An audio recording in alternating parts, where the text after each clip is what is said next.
Last question बचा है इसमें कि how will the information historian get from old newspaper be different from that in police reports. So newspaper की और ये जो ब्रिटिश रिपोर्ट्स हैं इनकी आपस में कैसे डिफरेंस है। जैसे मान लो एक हमें कि हम क्या करें, आर्काइव से ले लें। आर्काइव है ना, संग्रहालय बताया आपको कि 1920 में जो दिल्ली में बना था उससे ले लिया जाए।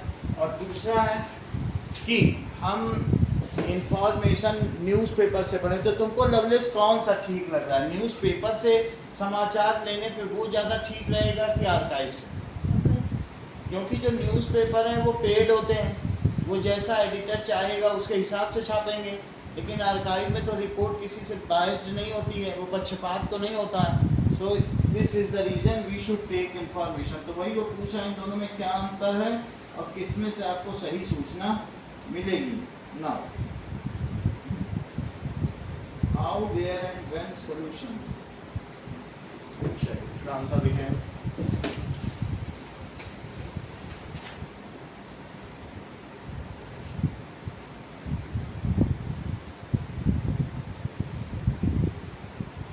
So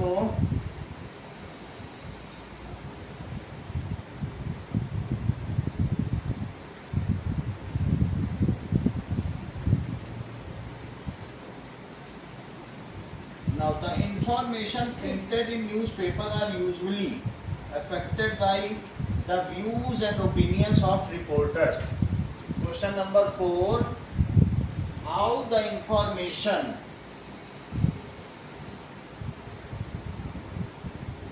we get from newspaper is different.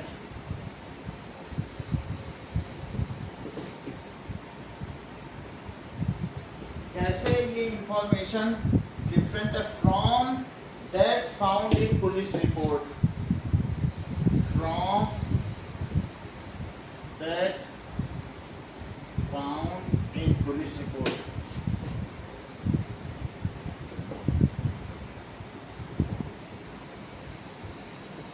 So the information in newspaper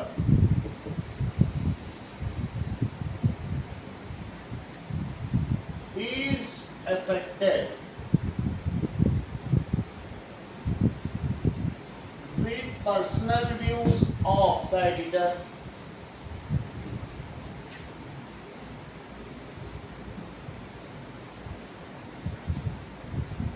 editor का मतलब है जो न्यूज़पेपर में छापेगा वो अपने हिसाब से छापेगा ना, वो उसको जो वो अच्छा लगेगा जैसा होगा उसका अपना विचार होगा उसके हिसाब से छापेगा। वो क्रिश्चियन भी हो सकता है, मुस्लिम भी हो सकता है, हिंदू भी हो सकता है, ये किसी से पैसा पाया हुआ भी हो सकता है।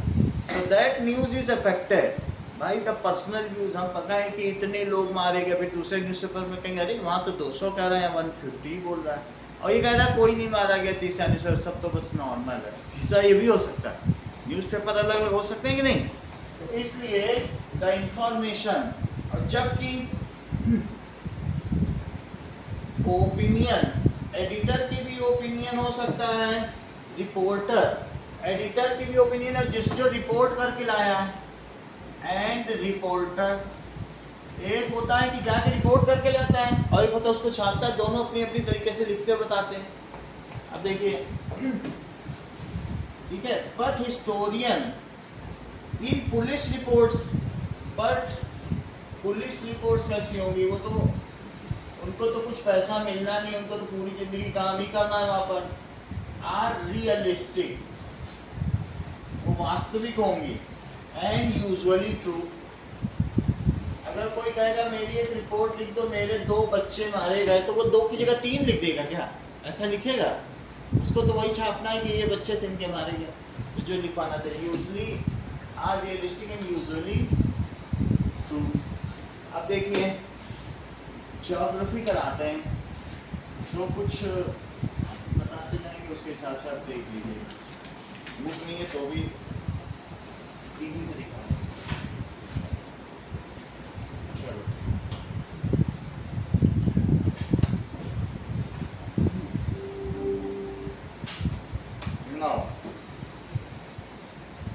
That is resources and development. पहला चैप्टर क्या है? Resources, geography.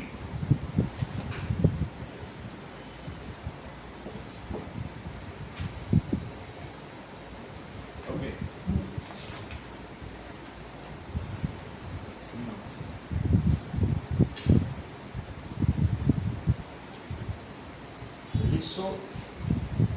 Resources chapter 3F class 8।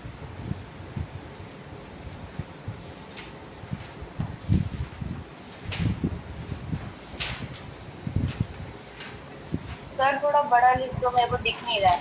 अच्छा,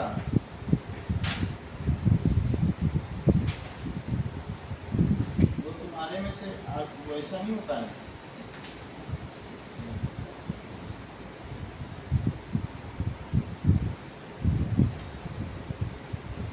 उसी में फिंगर से बड़ा करो, हो जाएगा। नहीं हो रहा रियाज? ऐसे फिंगर से बड़ा करने से नहीं हो रहा स्क्रीन कट गई, है? स्क्रीन कट गई। कर दीजिए सर, जो कर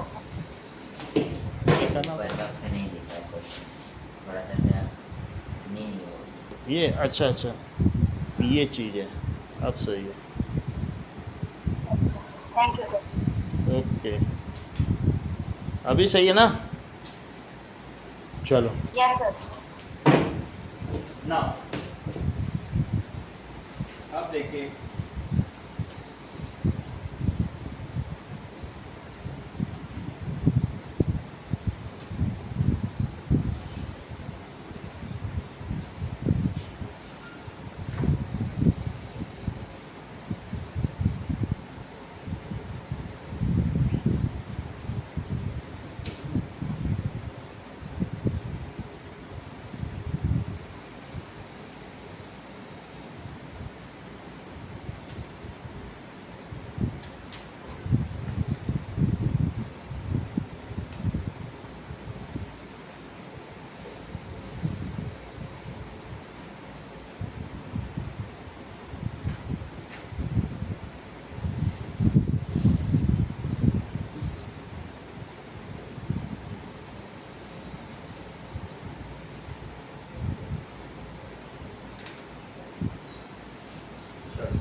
whatever human use is called resources, whatever we take from public। हम जो भी लेते हैं, अगर आप नेचर से पानी लेते हो तो वाटर रिसोर्स हो गया। आप जंगल से, फॉरेस्ट से कुछ ना कुछ मेडिसिन लेते हो, वुड लेते हो, टिम्बर, लकड़ी को वुड कहते हैं, तो वो रिसोर्स हो गया। इसी तरह से सॉइल रिसोर्स हो गया, एयर रिसोर्स हो गया, इवन सनलाइट भी एक रिसोर्स है। Whatever human take from nature and utilize for its utilization, अपने इस्तेमाल के लिए कोई अगर कुछ लेता है तो उसे क्या कहेंगे? Resource. So whatever we take from nature, हम कुछ भी जो यूज करते हैं, whatever human use is called resource for its survival। whatever human, जो भी क्या करेगा, use is called resource, उसे रिसोर्स कहेंगे। If human take something from nature for utilization, अगर तुम नेचर से लोगे और यूज करोगे तो उसे क्या कहेंगे? Natural resource. नेचर से लोगे तो क्या कहेंगे? सो इफ ह्यूमन, इसे संसाधन कहेंगे। संसाधन है, हमने कुछ लिया और इस्तेमाल किया तो संसाधन है। If human take resource from nature, अगर आपने नेचर से लिया, फ्रॉम नेचर, तो आप उसे क्या कहेंगे? It is called, yes, it is called natural resource.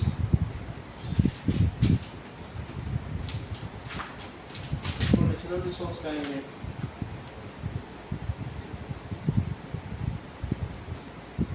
Okay, अब देखिए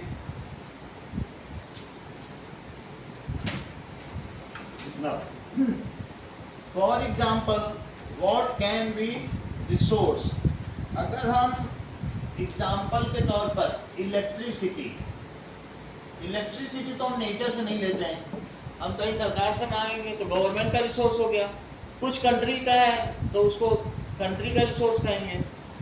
तो इलेक्ट्रिसिटी हो गया, वाटर हो गया, सॉइल हो गया, ओके, ये सारी चीज़ें हो सकती हैं। सनलाइट हो गई, वुड, और कई बार ये जो फ्लोरा एंड फाउना है, वनस्पतियाँ हैं और ये जो जानवर है, कभी कभी तो कैटल भी रिसोर्स होते हैं ना। किसी के पास 10 गायें हैं तो क्या वो कैटल रिसोर्स नहीं है, उससे वो डेयरी प्रोडक्ट बनाएगा। तो कैटल का मतलब मवेशी। और किसी देश में फ्लोरा एंड फाउना, बहुत सारी जंगल हैं और बहुत सारे तरीके के जानवर हैं, तो वो भी तो रिसोर्स है, वो वहाँ का पर्यटन स्थल बन जाएगा। So this is all resource, okay. Now अब देखिए, value its use or utility gives its value. So how resource has a value? Value का क्या मतलब है? कोई भी रिसोर्स की एक वैल्यू होती है। जैसे बताओ, आपके लिए पानी रिसोर्स की ज़्यादा वैल्यू है कि वुड की? इमीडिएट वैल्यू किस रिसोर्स की? हाँ। So how it is utilize, any resource, आप सही कह रहे हैं। So any resource how it is utilize gives its value. अगर हम कहें पानी की, लकड़ी की या गोल्ड की, तो पहले पानी होगा, फिर हम लकड़ी देखेंगे, फिर फूड आएगा, पहले सबसे पहले एयर आएगा, फिर उसके बाद पानी आएगा, उसके बाद फिर फूड आएगा, फिर वुड आएगा कि लकड़ी शायद जलाएं, हम कुछ बनाएं, तब कहीं जाके बाद में गोल्ड आएगा। So how the resources are utilized gives it a value, इसे उसी हिसाब से वैल्यू देता है ना। सो वैल्यू का क्या मतलब है? वैल्यू मीन्स वर्थ, वो चीज कितनी उपयोगी है, worth. So if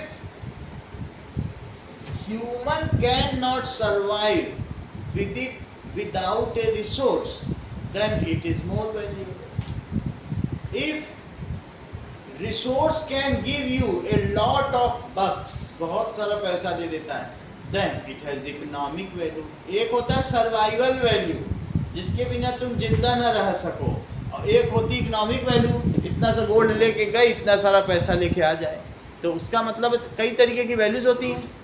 so value का क्या मतलब है? वो चीज़ कितनी वर्थ है, उपयोगी कितनी है। सो दैट इज, वाटर का क्या है?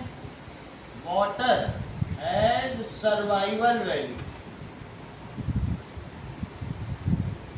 और जबकि गोल्ड का क्या है, और लैंड, अगर जमीन की कैसी वैल्यू है? Economic value. अगर तुम कहीं ऐसे जगह फंस गए जहाँ पानी ही नहीं है, तो तुम सारा सोना दे दोगे एक बॉटल पानी के लिए, ये भी हो सकता है। तो अब देखिए,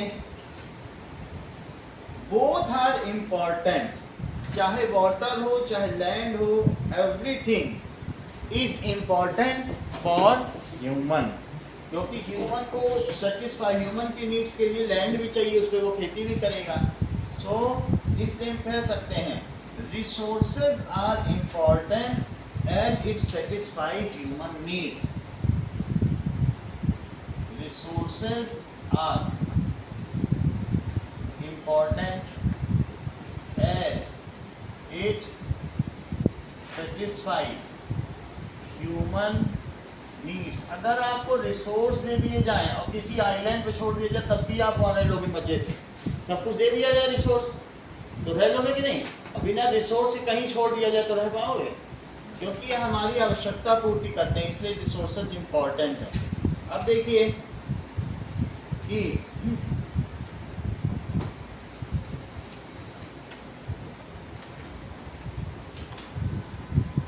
अगली चीज देखिए, time and technology are two important factors which can change substance into resource. वैसे देखो तो क्या कॉटन का कोई मतलब है? रुई का नहीं है, लेकिन अगर टेक्नोलॉजी है तो तुम रुई से फाइबर बना सकते हो, और फाइबर से फैब्रिक बना सकते हो, और फैब्रिक से क्लॉथ बना सकते हो। रुई से बनाया फाइबर, धागा, और धागे से एक फैब्रिक बना लिया और फैब्रिक से क्लॉथ बना लिया। ऐसा कर सकते हो कि नहीं? तो इसलिए तुम्हें किसी रिसोर्स, किसी सब्सटेंस को, कुछ लोग तो कचरे से प्लास्टिक बना रहे हैं, वेस्ट को भी रिसोर्स में बदल रहे हैं। इंदौर में इसीलिए तो नंबर 1 है, वहाँ कोई कचरा जो है उससे सड़क बनाई जा रही है प्लास्टिक में कन्वर्ट करके, और ऐसी सड़क जिसमें पानी अंदर जाता ही नहीं है। तो क्या होता है बताइए, कुछ लोग कंपोस्ट बना लेते हैं, कुछ लोग मैन्योर बना लेते हैं कचरे से। तो क्या चीज़ चाहिए किसी सब्सटेंस को रिसोर्स बनाने के लिए? टाइम चाहिए, समय भी लगता है। अब जैसे तुमने एक पौधा लगाया, लेकिन तुम उसे सागवान का बहुत बड़ा पेड़ बनाना चाहते हो तो 30 साल लगेगा। 30 साल बाद जो एक छोटा सा पौधा 5 रुपए का आएगा, उसकी कीमत 5 लाख रुपए प्रति पेड़ हो जाए। तो वो टाइम भी इम्पोर्टेंट है। अभी बच्चा जो जन्मा है, क्या वो देश के लिए एक रिसोर्स बन सकता है? नहीं। जब वो 25 साल का होगा तब जाके वो एक रिसोर्स बनेगा। Human itself is a resource, क्योंकि हम ही तो क्या करते हैं बोलो, किसी सब्सटेंस को किस में बदलते हैं? रिसोर्स में। अगर किसी देश के लोग स्किल्ड हैं, नॉलेजेबल हैं, तो वो क्या करेंगे? वहाँ की हर चीज़ को रिसोर्स में बदल देंगे। तो क्या 2 चीज़ चाहिए? टाइम चाहिए और टेक्नोलॉजी। टेक्नोलॉजी कौन पैदा करता है? ह्यूमन। तो क्या लिखा जा सकता है? Time and technology are 2 factors which changes any substance into resource. देखो इस चीज़ को, time and technology are important factors.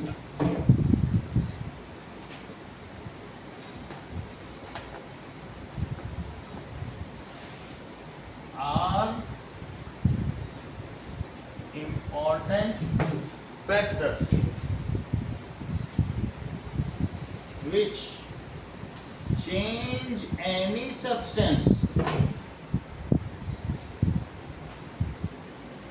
into resource.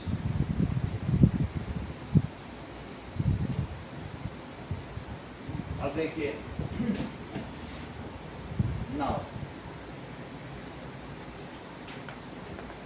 आगे देखें, ये तो बात हो गई।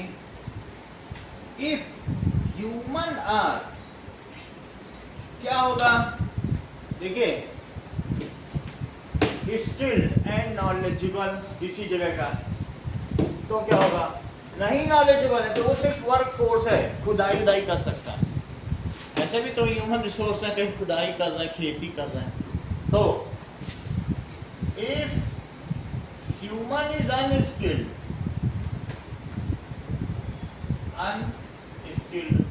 then it can be used as labor। तब तो उसे लेबर का जॉब, श्रम करवा सकते हो, और वर्क फोर्स सिर्फ उसी के काम कर सकते हो। इफ ह्यूमन इज स्किल्ड, किसी काम में दक्ष है, उसे जानकारी भी है,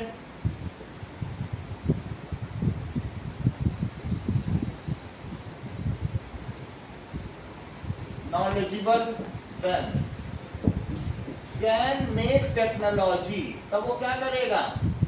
then it can develop technology, बहुत सारी टेक्नोलॉजी बना देगा। और फिर क्या होगा? Can develop technology and utilize resource, और क्या करेगा? Convert even garbage into resource.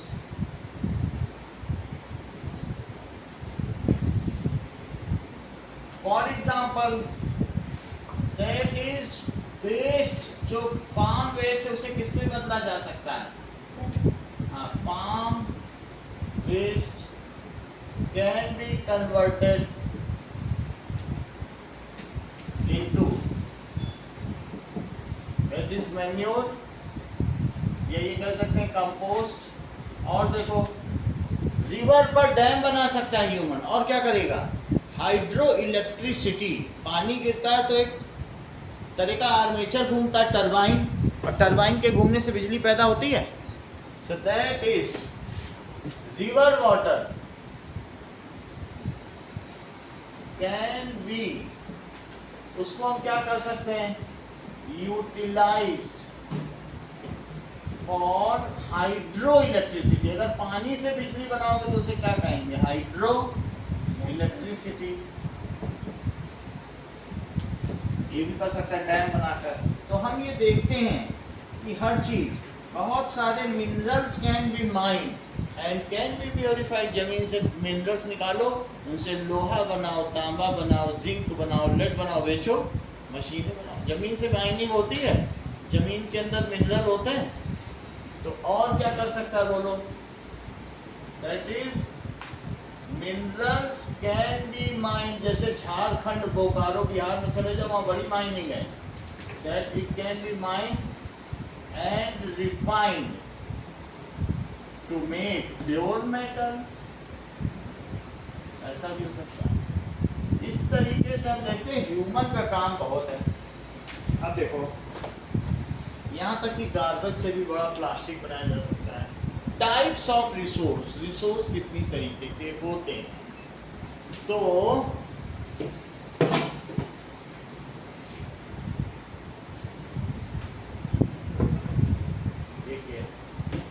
Types of resource,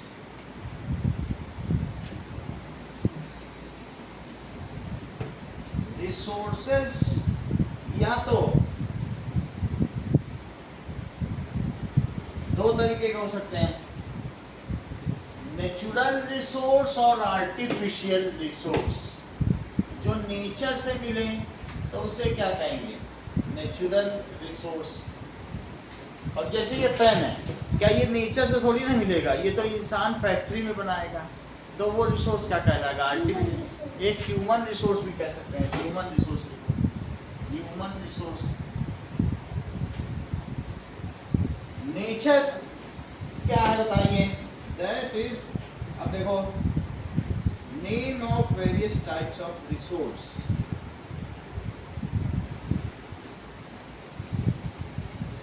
तो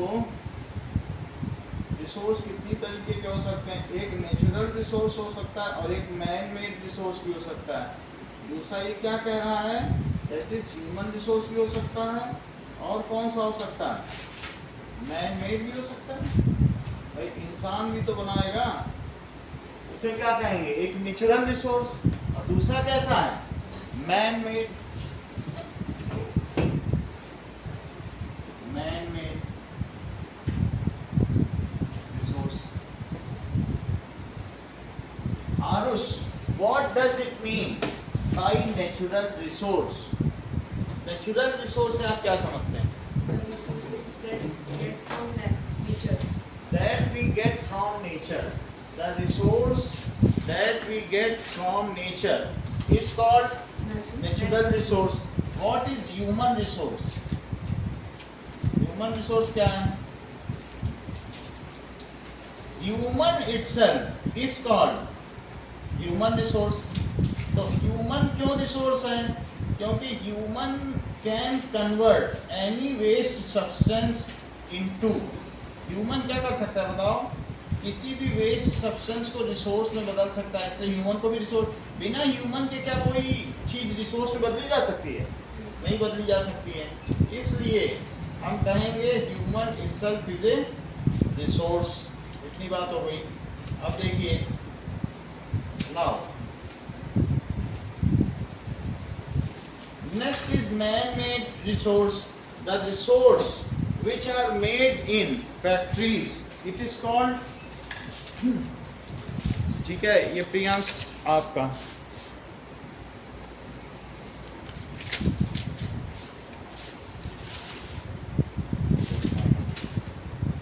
ये किसका है इसमें?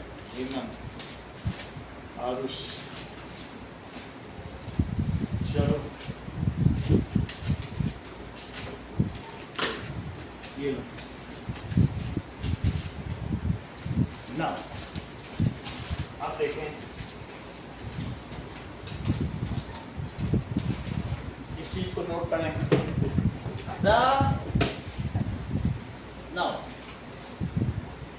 the resources we get from nature। कुछ नाम बता सकते हो ऐसा जो तुम नेचर से पाते हो? जैसे सनलाइट हो सकता है, और बोलो। Fresh air. हाँ Food. वाटर, फूड भी हो सकता है, फूड भी, और मेडिसिन्स, मेडिसिन कुछ हो सकती है, कुछ ऐसी जो कन्वेंशनल मेडिसिन है जैसे पेड़ों से मिलती है ना, वुड हो सकता है। पेपर, पेपर बनाना पड़ता है, वो फैक्ट्री बनेगा। जो प्योरली आप नेचर से सीधा ले लो, flora and fauna. Flora and fauna का मतलब समझते हो? कि जो पेड़ और ये पक्षी जानवर, इसको कहेंगे फ्लोरा वनस्पति, और इसको क्या कहते हैं? पशु। तो ये भी तो एक रिसोर्स है किसी देश में, वहाँ उद्यान बन सकता है बड़े बड़े, ऑक्सीजन, ऑक्सीजन भी हो सकती है। तो ये नेचुरल रिसोर्स हैं जो हम कहीं से पाते हैं। अब देखो, एक होता है human resource. Human itself, human itself is called human resource. If human is skilled, then its value increases manifold. एक लेबर को 5,000 मिलता है, जबकि एक जो माइक्रोसॉफ्ट का CEO है उसको 5 करोड़ मिलता है। अगर ह्यूमन सिर्फ स्किल्ड हो जाए, एलन मस्क तो घंटे घंटे में 5 करोड़ कमा लेते हैं। तो आप ये समझ है ना, if human is skilled then its value increases manifold, कई गुना बढ़ जाता है। If human is skilled, its value increases. Manifold का मतलब है many times। अच्छा, whatever is made, तो इसमें हम कहेंगे कि पॉपुलेशन, वर्किंग पॉपुलेशन किसे कहते हैं बताओ? कोई भी जो 18 से 60 साल के बीच है उसे वर्किंग पॉपुलेशन कहते हैं। अंडर एज वाले बच्चों से तो काम लिया नहीं जा सकता है। तो ह्यूमन रिसोर्स में किसे कहेंगे बोलो? Working population, 18 years to 60 years. Okay, इसका एग्जांपल क्या है?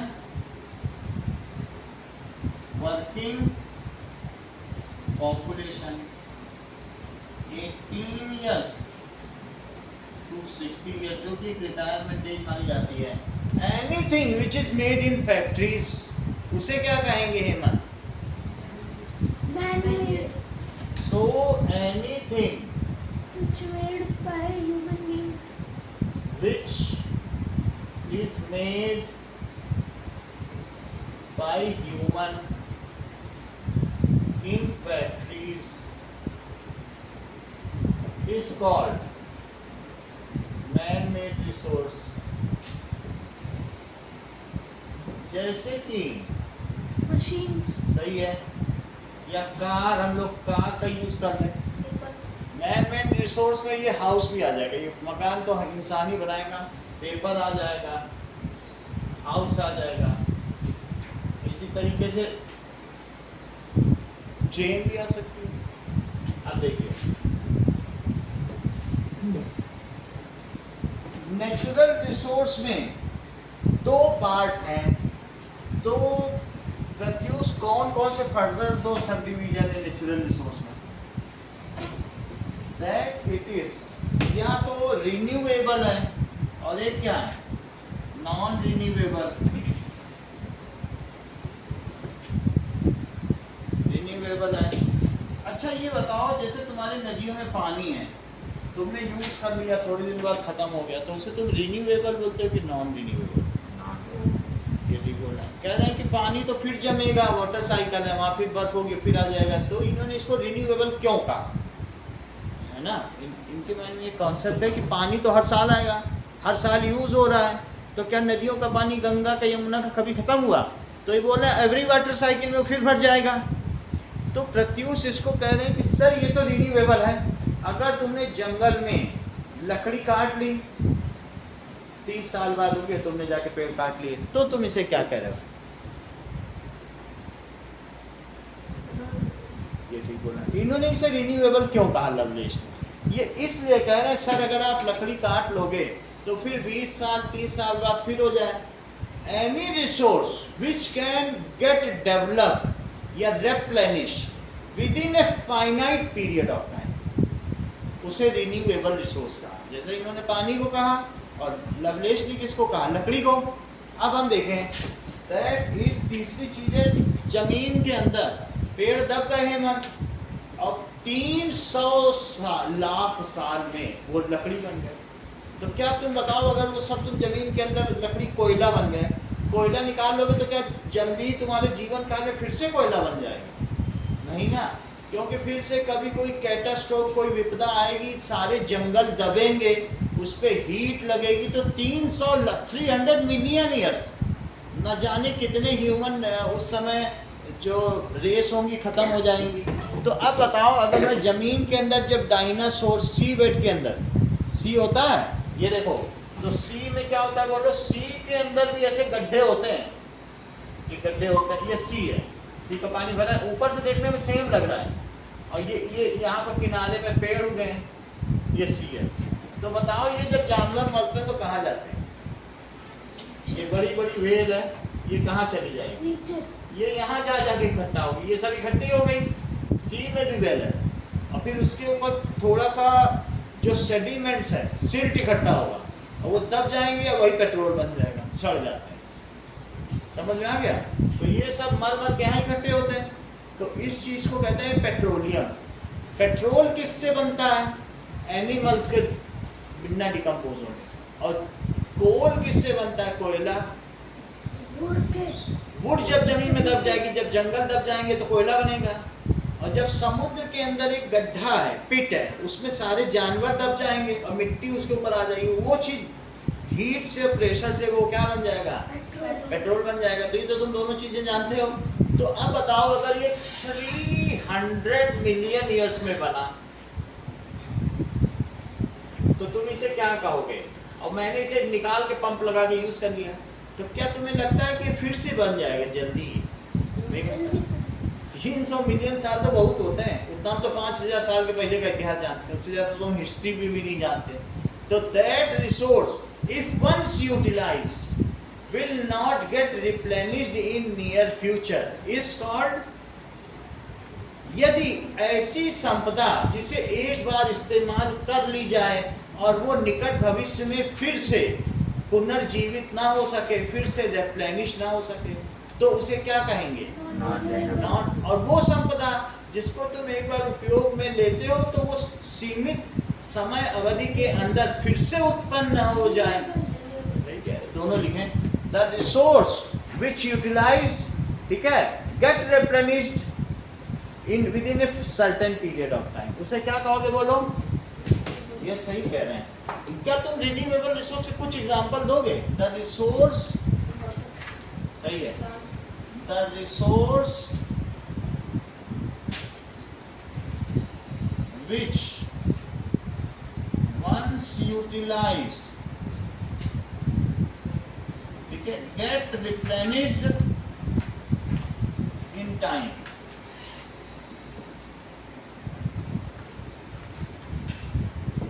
वो replenish हो जाए, it is called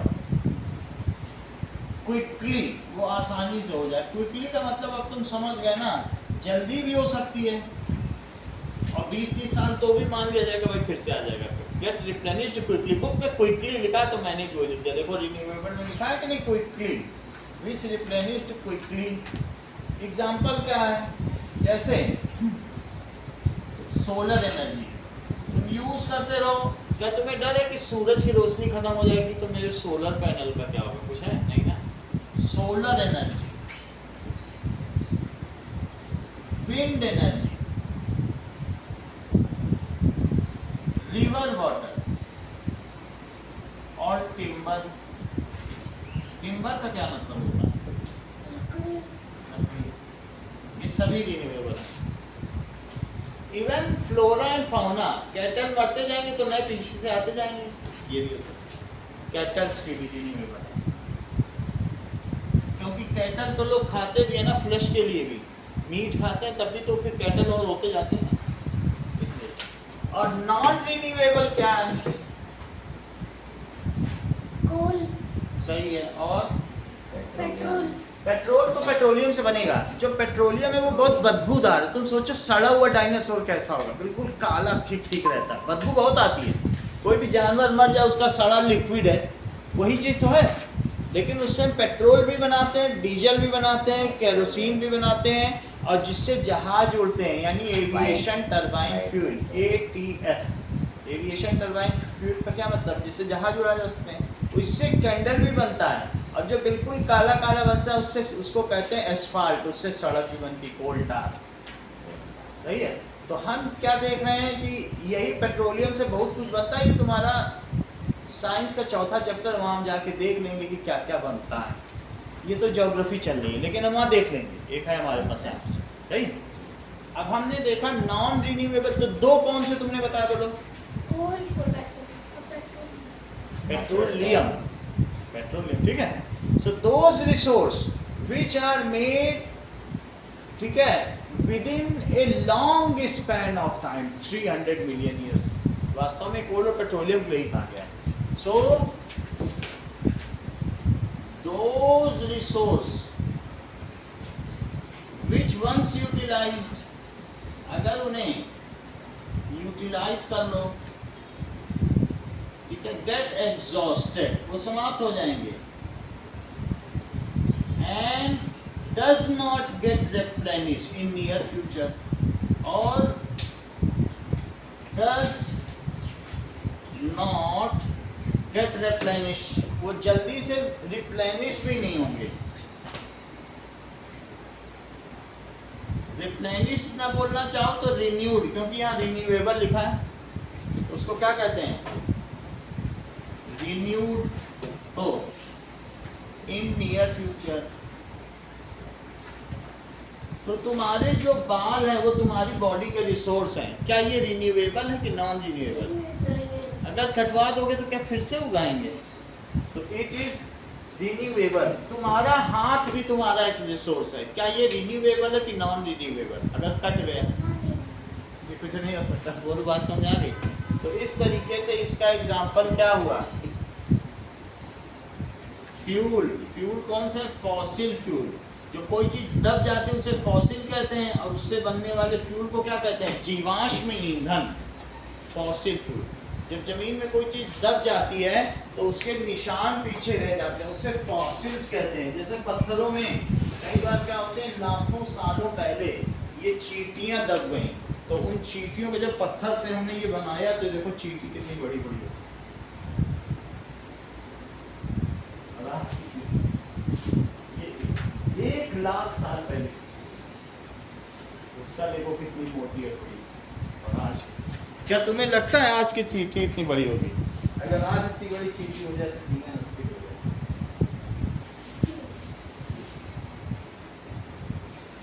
तो ये जो दबी हुई चीजें हैं, उनके जो रिमेनिंग पार्ट्स होते हैं, उसको क्या कहते हैं? That is called fossil. बात समझ आ रही है कि नहीं? तो जैसे ये इसमें चींटी दिख रही है, देखी? Yes sir. चलो, तो फॉसिल फ्यूल में कौन से दो नाम आएंगे? Coal petroleum. Coal petroleum, coal petroleum. अब देखो, इसको हम कह सकते हैं ह्यूमन मेड रिसोर्स। बहुत सारी चीज हो सकती हैं human made resource, building, bridges, machinery. ये मशीनरी भी बोला तो लिखना चाहिए। बिल्डिंग भी हो सकती है, व्हीकल्स भी हो सकती है, vehicles, machinery, factory, bridges, buildings. Building भी लिख सकते हैं, हाउस लिख दिया, ठीक है। ये बात हो गई। अब देखो, सो ह्यूमन रिसोर्स में क्या हो सकता है? Human itself is a resource, people are human resource. तो हम सभी चीज़ों को डेवलप कर सकते हैं। अगली चीज़ क्या है? That is conserving resources. तो रिसोर्सेस को हम कैसे संरक्षित कर सकते हैं? Conserving resources.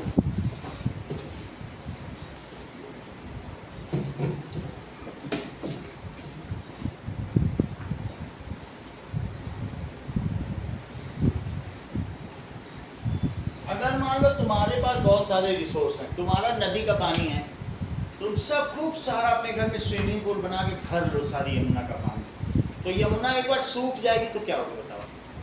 मछलियाँ मर जाएंगी। अब जो नया पानी आएगा तो हो सकता है यमुना जहाँ जहाँ से बह रही वहाँ कचरा लोग डालने लग जाए, तो नया पानी आएगा तो क्या वहाँ से वो साफ साफ बह पाएगा? क्योंकि मछलियाँ ही उस पानी को साफ करती हैं। जो उसमें गंदगी होती है उसको कौन खाता है? मछलियाँ। मछलियाँ ना हो तो पानी सड़ जाए, गंदा हो जाए। जितनी ज़्यादा जिस पानी में मछलियाँ होंगी वो पानी उतना साफ होगा। ऋषिकेश का पानी देखो, इतनी मछलियाँ हैं, उसे साफ कर देती। इवन छोटी मछलियों का शिट बड़ी मछलियाँ खा जाती है। ये पूरा एक नेटवर्क बना हुआ है, पानी गंदा नहीं हो पाता। समझ में आ गई कि नहीं? और हमारी एक्वेरियम का पानी गंदा हो जाता है क्योंकि इसमें नेटवर्क नहीं है। छोटी छोटी मछलियाँ डाल दी और उनका शिट कोई खा पाएगा? आएगी। तो इसका कहने का मतलब है हमें रिसोर्सेज क्यों कंजर्व करना चाहिए? तुम्हारे पास है लकड़ी है, जंगल है, सारे काट डालो, होली में जला लो, क्यों नहीं करते हो? Because once resources get exhausted, तो हमको रिसोर्स किसने दिया बोलो? हम आपके पापा और दादाजी ने बचाया, तब तो आज तुम पेट्रोल से गाड़ी चला रहे हो। वही को प्लेन में उड़ा करते दिन रात, तो तुम्हारे लिए पेट्रोल बचता। So that the resources are handed over to us from our forefathers, ancient generations. So we should also hand over. हम आते जाते रहेंगे, लेकिन रिसोर्स तो हमेशा के लिए है। Resources on earth are for all, even for forthcoming generation also. आने वाली जनरेशन के लिए भी तो है। तो इसलिए we should conserve resource. किसके लिए बोल? For our future generations, है ना? नहीं तो वो कुछ भी नहीं चला पाएंगी। तुम्हारी कार सब खड़ी रहेगी घर के गैराज में, वो चला पाएंगी? नहीं चला पाएंगी। तो वी शुड कंजर्व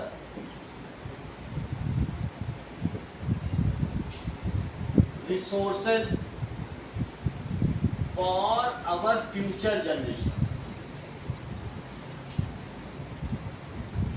जो माता पिता है वो अपने बच्चों के लिए कितना कमाते हैं, लेकिन अगर ऐसी कल्पना करो वो कमाए और रिसोर्स ही ना हो, तो क्या ऐसा सही रहेगा? मान लीजिए तुम्हारे मम्मी पापा तुमको खूब कमा के दें और यहाँ ऑक्सीजन की कमी हो जाए, खूब लोग गाड़ी चला रहे हैं, तो क्या माता पिता को अच्छा लगेगा? देखो हमने अपने बेटे को मास्क लगा दिया और सिलेंडर लेके घूम रहा है। कैसा जिंदगी होगा? मास्क लगा के हर चीज़ को खरीदें, पानी के लिए तुम्हें टैंकर फिल्टर लगा के दें, रास्ते में तुम फिल्टर लेके चलो, मास्क लगा के चलो, वैसी लाइफ कैसी होगी? जो चीज़ नेचुरली मिल रही है, नेचर साइकिल को एक बार डिस्टर्ब करोगे तो नेचर फिर माफ़ नहीं करता है। जो उसके साइकिल को ह्यूमन ने बहुत इंटरफियर किया, ह्यूमन ने इवन बहुत सारे टाइगर्स मार दिए। इससे क्या होता है? लाइफ साइकिल जानवरों का डिस्टर्ब होता है।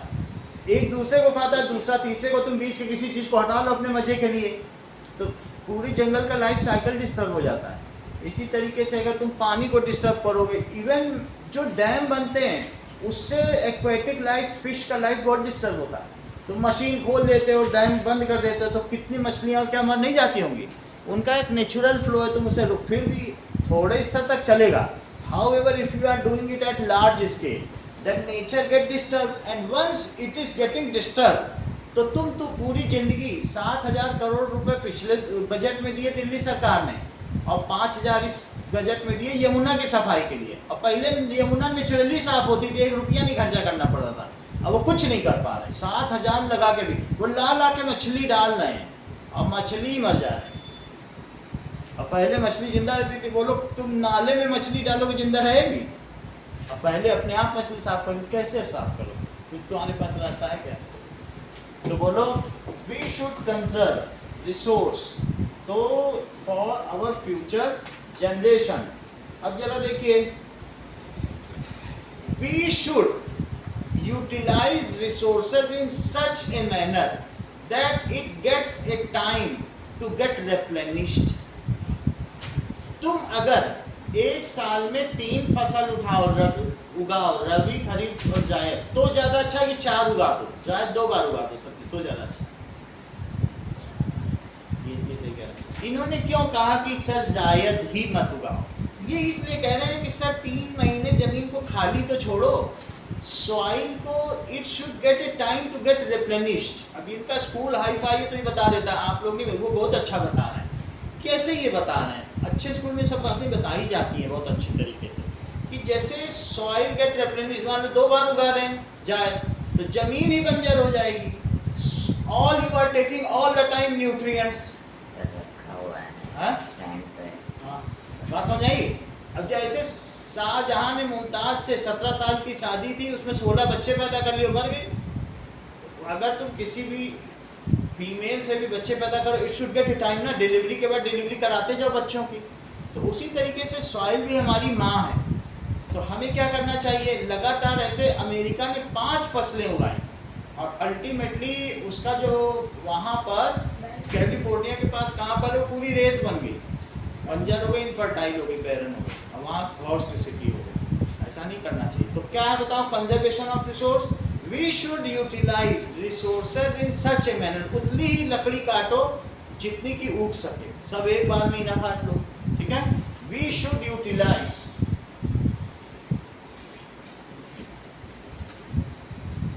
resources in such a manner that it get time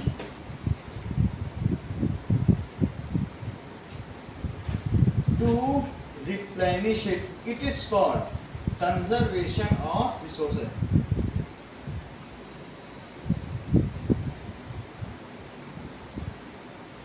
To replenish it,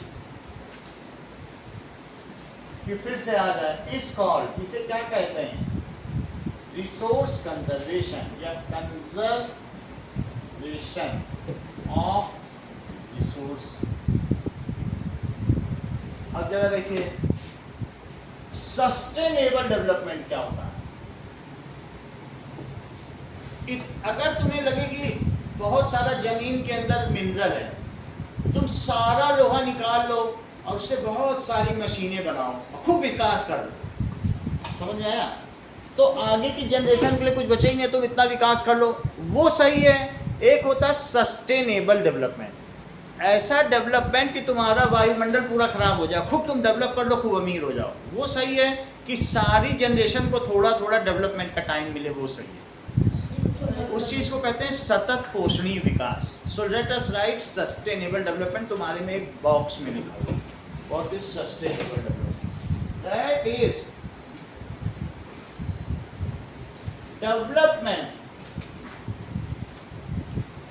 देखो, development and conservation of resource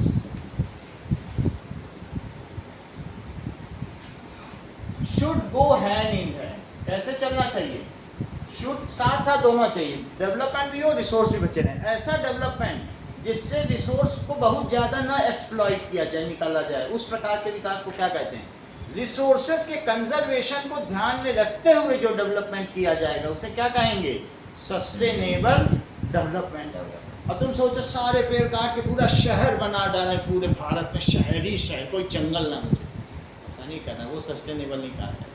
जिसमें रिसोर्सेज का ध्यान रखा जाए, सही है। तो development and conservation of resource should go, कैसे चलना चाहिए बोलो?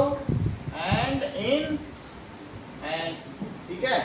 Development should be done in such a manner that resources should be saved for future generation. Such kind of development, विकास इस गति से होना चाहिए कि हमारी प्राकृतिक संपदा हमारे भविष्य के आगामी बंधुओं के लिए संरक्षित रहे। उस प्रकार के विकास को सतत पोषणीय विकास की अवधारणा कहा जाता है। गांधी जी इसी पर बल देते थे।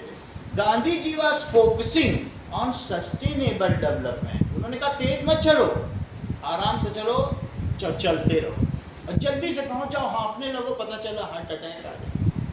वो सही है क्या? सो इसलिए development should be done at such a pace. Pace जानते हो?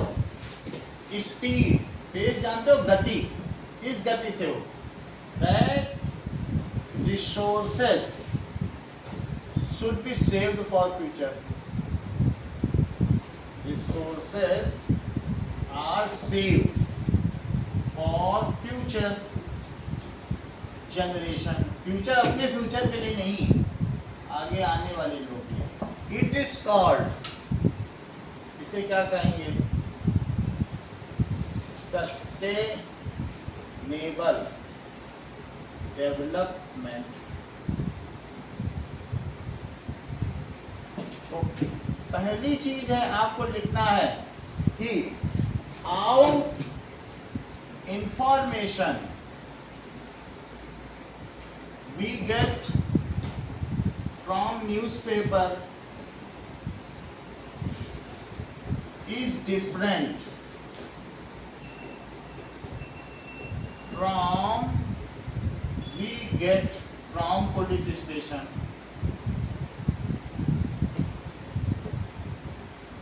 और दूसरी चीज डिफाइन करनी है resource, natural resource, man made resource सही से लिखा। और ह्यूमन रिसोर्स। ठीक है, इन फिर चार यहाँ क्या लिखा? क्या गति क्या? एट सच ए पेस, ऐसे गति में करो कि, ठीक है, एंड रिन्यूएबल रिसोर्स।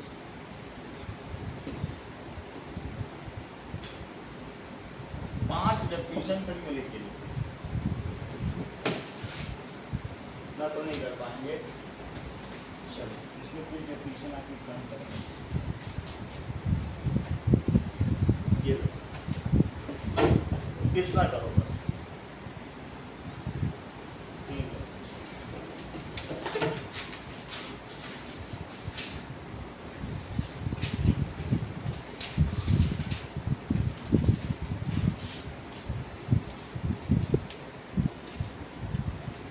ये लो।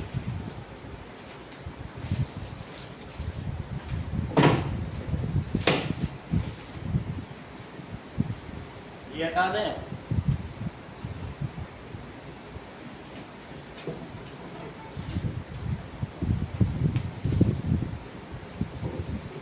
Okay, thank you Priyansh. अपने भाई को बोल दो आ जाएं।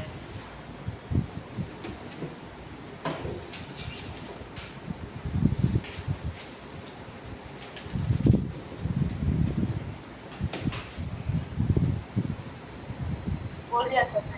ओके,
किसने ज्वाइन किया? प्रियांश ने।